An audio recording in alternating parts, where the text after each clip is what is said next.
ಲಕ್ಷ್ಮೀದೇವಿಗೆ ಸಚ್ಚಿದಾನಂದಾತ್ಮಕವಾದ ಶರೀರವೇ, ಆದರೂ ಕೂಡ ಅವಳ ಒಂದು ಪ್ರತಿಮೆ ಇದ್ದಂತೆ ಅವಳ ಅಧಿಷ್ಠಾನ ಈ ಪ್ರಪಂಚದೊಳಗಿನ ಎಲ್ಲ ಪದಾರ್ಥಗಳು ಕೂಡ, ಯಾಕೆಂದರೆ ಅವಳು ಸರ್ವಾಭಿಮಾನಿನಿ, ಸರ್ವನಿಯಾಮಕಳು. ಈಗ ನಾನು ಮೈಕ್ ನೋಡಿದರೆ ಲಕ್ಷ್ಮೀದೇವಿಯನ್ನು ನೋಡಿದ ಹಾಗೆ, ಯಾಕೆ ಇಲ್ಲಿಯೂ ಲಕ್ಷ್ಮೀ ಇದ್ದಾಳೆ, ಇದೊಂದು ಲಕ್ಷ್ಮೀದೇವಿಯ ಪ್ರತಿಮೆ. ನೀರು ನೋಡಿದರೆ ವರುಣನ ನೋಡಿದಂತೆ, ಯಾಕೆಂದರೆ ನೀರಿನ ದೇವತೆ. ಆದರೆ ಅಗ್ನಿ ನೋಡಿದರೆ ಅಗ್ನಿಯನ್ನು ನೋಡಿದಂತೆ. ಉತ್ತಮ ದೇವತೆಗಳು ಕೆಳಗಿನ ತತ್ವಗಳಿಗೆ ಅಭಿಮಾನಿಗಳಾಗ್ತಾರೆ. ಅಂತೂ ಅವರವರಿಗೆ ಒಂದು ಸೀಮಿತವಾದ ತತ್ವಗಳ ನಿಯಾಮಕತ್ವ ಉಂಟು. ತಾವು ಕೆಲವು ತತ್ವಗಳಿಗೆ ನಿಯಾಮಕರು, ತಮ್ಮ ಕೆಳಗಿನ ದೇವತೆಗಳು ನಿಯಮನ ಮಾಡುವ ತತ್ವಗಳಿಗೂ ನಿಯಾಮಕರು, ಆದರೆ ಮೇಲಿನ ದೇವತೆಗಳು ನಿಯಮನ ಮಾಡುವ ತತ್ವಕ್ಕೆ ನಿಯಾಮಕರಲ್ಲ. ಲಕ್ಷ್ಮೀದೇವಿಗೆ ಹಾಗಿಲ್ಲ. ಅವಳು ಎಲ್ಲ ತತ್ವಗಳಿಗೂ ನಿಯಾಮಕಳಾದದ್ದರಿಂದ ನಾವು ಏನೇ ನೋಡಲಿ, ನೀರು, ನೆಲ, ಗಾಳಿ, ಆಕಾಶ, ಬೆಳಕು, ಯಾವ ಇಂದ್ರಿಯಗಳು, ಮನಸ್ಸು ಏನು ನೋಡಿದರೂ ಅದೆಲ್ಲಕ್ಕೂ ಲಕ್ಷ್ಮೀದೇವಿ ಅಭಿಮಾನಿನಿಯಾಗಿದ್ದಾಳೆ. ಅಂದರೆ ಅದೆಲ್ಲವೂ ಅವಳ ಶರೀರ ಇದ್ದಂತೆ. ಏನನ್ನು ಕಂಡರೂ ಲಕ್ಷ್ಮಿಯನ್ನು ಕಂಡಂತೇನೆ. ಹೀಗಾಗಿ ಯಾವ ವಸ್ತುವನ್ನು ಕಂಡರೂ ಲಕ್ಷ್ಮೀದೇವಿಯನ್ನು ಕಂಡಂತೆ, ಅವಳ ಕಡೆಗೆ ಲಕ್ಷ್ಯ ಕೊಟ್ಟಂತೆ ಅನ್ನುವುದಕ್ಕೆ ಅವಳ ಹೆಸರು ಲಕ್ಷ್ಮೀ ಅಂತ. ಇದೇ ಕಾರಣಕ್ಕಾಗಿಯೇ ಪದ್ಮ ಅಂತ. ಇದು ಲಕ್ಷ್ಮೀ ಅಂತ ಲಕ್ಷ್ಮೀ ತಂತ್ರದಲ್ಲಿ ಹೇಳಿತ್ತು. ಅದೇ ಅರ್ಥ ಬರುವ ಧಾತು ಪದ್ಮ. ಪದ ಎಂಬ ಧಾತುವಿಗೂ ತಿಳಿ ಅಂತ ಅರ್ಥ. ಪದಗತೋ ಪದ್ಯತೆ ಇತಿ ಪದ್ಮ. ಏನು ನೋಡಿದರೂ ಲಕ್ಷ್ಮೀದೇವಿಯನ್ನೇ ನಾವು ತಿಳಿದಂತೆ ಆಗುತ್ತೆ. ಯಾಕೆ ಅಂದರೆ ಅವಳು ಸರ್ವಾಭಿಮಾನಿನಿ ಆದದ್ದರಿಂದ ಅವಳನ್ನು ಪದ್ಮ ಅಂತಾರೆ. ಹೀಗೆ ಇದೊಂದು ದೊಡ್ಡ ಲಕ್ಷ್ಮೀದೇವಿಯ ಮಹತ್ವ, ಸರ್ವನಿಯಾಮಕತ್ವವನ್ನು ತಿಳಿಸುವಂತಹದ್ದು ಪದ್ಮ. ಅಂತಹ ಲಕ್ಷ್ಮೀದೇವಿಗೆ ಪರಮಾತ್ಮ ನಿಯಾಮಕನಾದದ್ದರಿಂದ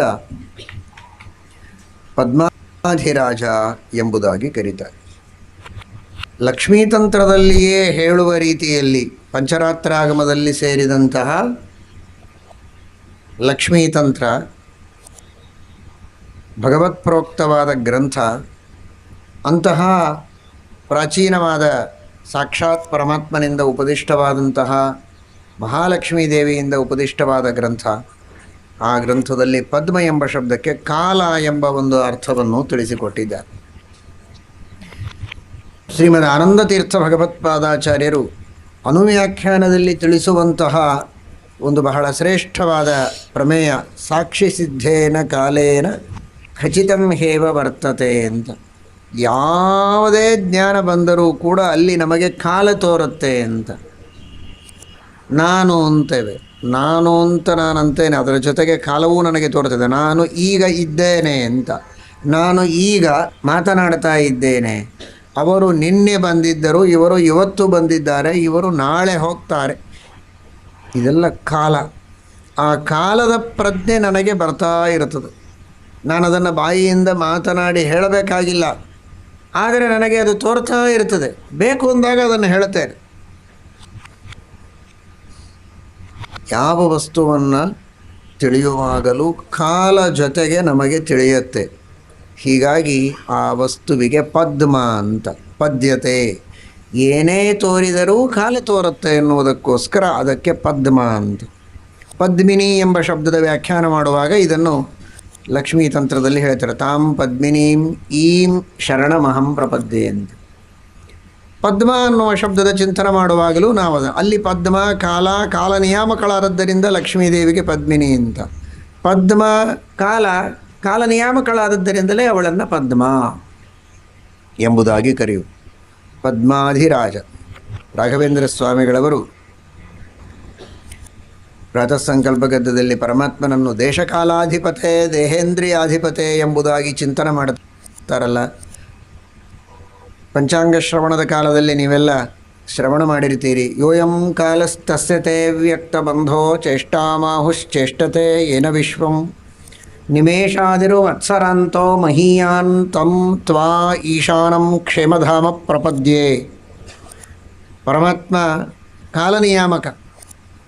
ಕ್ಷಣ, ಲವ, ಅದರೊಳಗೂ ಸೂಕ್ಷ್ಮವಾದ ಕಾಲಗಳು, ಸ್ಥೂಲವಾದ ಕಾಲಗಳು, ಸಂವತ್ಸರಾದಿಗಳು, ಎಲ್ಲ ಕಾಲಗಳಿಗೂ ಸೃಷ್ಟಿ ಮಾಡುವವ, ನಿಯಾಮಕ, ಆ ಕಾಲದಲ್ಲಿ ವ್ಯಾಪ್ತ, ಅನಾದಿ ಕಾಲದಿಂದ ಅನಂತ ಕಾಲದವರೆಗೂ ಆ ಕಾಲ ಪ್ರವಾಹ ನಿಲ್ಲೋದಿಲ್ಲ.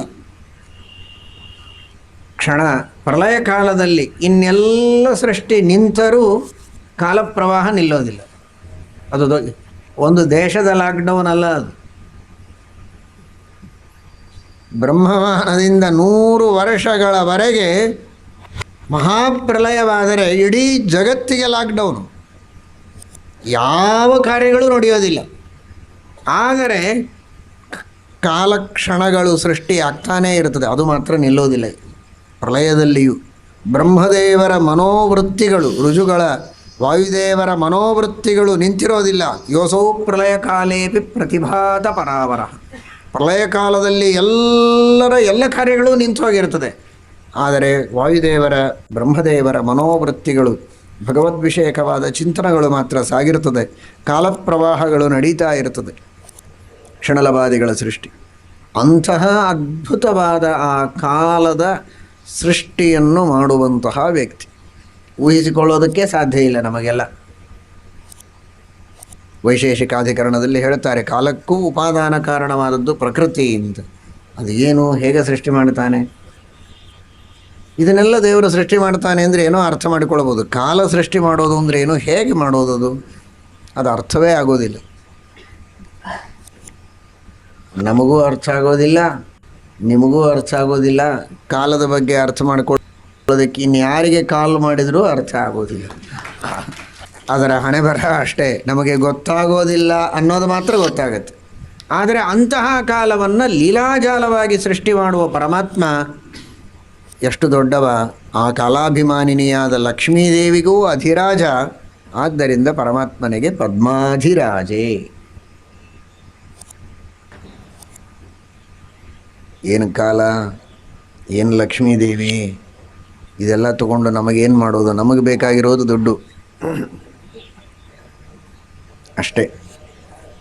ಅದನ್ನೇನಾದರೂ ಕೊಡಲಿಕ್ಕೆ ಇವನಿಗೆ ಸಾಮರ್ಥ್ಯವಿದೆಯಾ ಅಂತ ಇದೆ.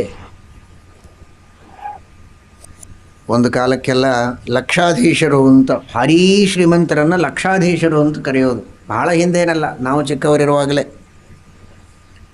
ಈಗಿನ ಮಕ್ಕಳಿಗೆ ಹೇಳಿದರೆ ನಕ್ಕು ಬಿಡ್ತಾರೆ ಅವರು. ಲಕ್ಷಾಧೀಶರು, ನನ್ನ ಹತ್ರ ಲಕ್ಷ ಇದೆ ಅಂತಾರೆ. ಅವ್ರು ಸ್ಕೂಲಿಗೆ ಹೋಗುವಾಗ 1 ಲಕ್ಷ ರೂಪಾಯಿ ಇಟ್ಕೊಂಡು ಹೋಗಿರ್ತಾರೆ, ಏನಾದರೂ ತಿಂಡಿ ತಿನ್ನಲಿಕ್ಕೆ ಇರಲಿ ಅಂತ. ಅಂಥ ಶ್ರೀಮಂತರಾಗಿದ್ದಾರೆ ಈಗೆಲ್ಲ. ಚಿಕ್ಕ ಚಿಕ್ಕ ಮಕ್ಕಳ ಕೈಯಲ್ಲಿ 1 ಲಕ್ಷ ರೂಪಾಯಿ ಇರ್ತದೆ.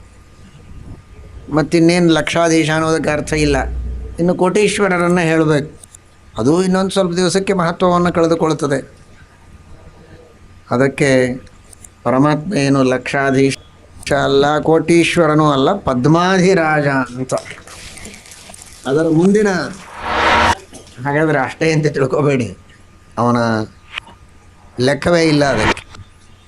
ಉದಾಹರಣೆಗೆ ಸುಮ್ಮನೆ ಮಕ್ಕಳಿಗೆ ಸಂತೋಷಪಡಿಸಲಿಕ್ಕೆ, ಲಕ್ಷಾಧೀಶ ಕೋಟೀಶ್ವರ ಅಲ್ಲ. 1,00,000 ಕೋಟಿಗಳಾದರೆ ವೃಂದ, 1,00,000 ವೃಂದ ಆದರೆ ಮಹಾವೃಂದ, 1,00,000 ಮಹಾವೃಂದ ಆದರೆ ಖರ್ವ, 1,00,000 ಖರ್ವ ಆದರೆ ಮಹಾಖರ್ವ, 1,00,000 ಮಹಾಖರ್ವ ಆದರೆ ಪದ್ಮ. ಅಂತಹ ಪದ್ಮಾಧಿರಾಜೆ. ನಿಮಗೆ ಎಷ್ಟು ಬೇಕೋ ಅಷ್ಟು ಸಂಪತ್ತು. ಹಾಗಾದರೆ ಮತ್ತೆ ಇಷ್ಟೇ ಯಾಕೆ ಹೇಳಿದರೆ, ದೇವರಿಗೆ ಹೇಳಲಿಕ್ಕೆ ಬರೋದಿಲ್ಲ. ಅನಂತ ಸಂಪತ್ತು ಅವನದು. ಸಂಪತ್ತಿಗೆ ಸೀಮೆಯೇ ಇಲ್ಲ.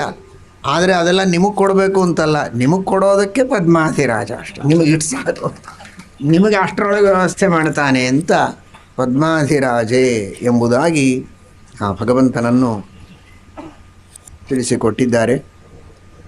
ಪದ್ಮಾಸನ, ಪದ್ಮೋದ್ಭವರಾದಂಥವರು ಬ್ರಹ್ಮದೇವರು. ಅವರೂ ಪದ್ಮರೇ, ಪದ್ಮಾಸನರಾದದ್ದರಿಂದ, ಪದ್ಮದೊಳಗೇ ಕುಳಿತದ್ದರಿಂದ ಲಕ್ಷ್ಮೀ ಪದ್ಮ ಆದರೆ ಇವರು ಪದ್ಮರು. ಆದ್ದರಿಂದ ಪಾದ್ಮ ಅಂತೂ ಅವರನ್ನು ಹೇಳ್ತಾರೆ.